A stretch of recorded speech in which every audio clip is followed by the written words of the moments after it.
Pokud chápeš, o čem mluvím, nepotřebuješ být milionář ani intelektuál. Potřebuješ jen probudit vnitřní gorilu. Problém je v tom, že nechápeš, jak funguje ženská psychika.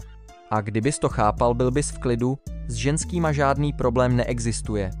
Dostat se ženě do hlavy a zůstat tam jako absolutní dominant, není to těžké. Většina chlapů, co potkává, jsou měkcí, pasivní slaboši.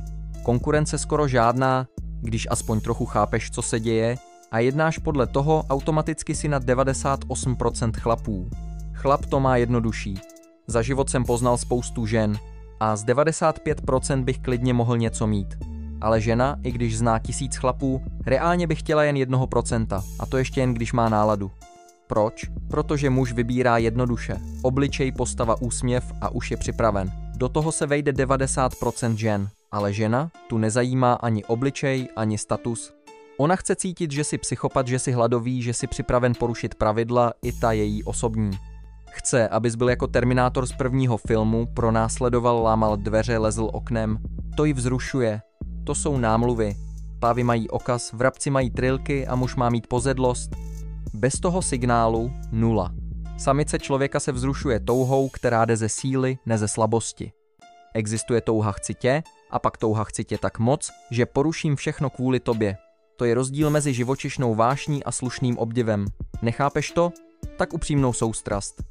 Aby se stal objektem její touhy, musíš být připraven zasáhnout. To je celý smysl.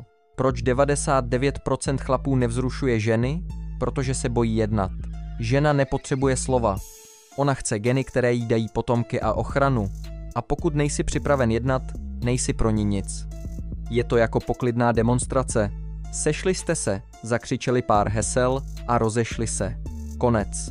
Žena tě zaznamenala, líbíš se jí, ty o ní taky víš. A pak ticho. Měl si jednat a neudělal to. Kolikrát ti to takhle vyšumělo? Přesně proto, že si nezareagoval. Žena čeká, že projevíš vůli. Doslova nebo obrazně, to je jedno. Ale když to neuděláš, všechno ostatní je zbytečné.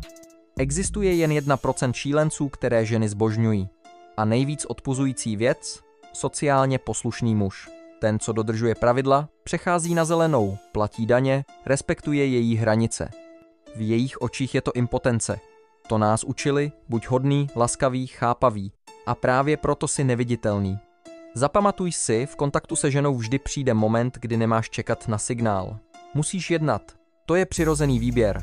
Společnost hodnotí inteligenci, sebekontrolu, empatii, ale sexuální výběr je o psychopatii.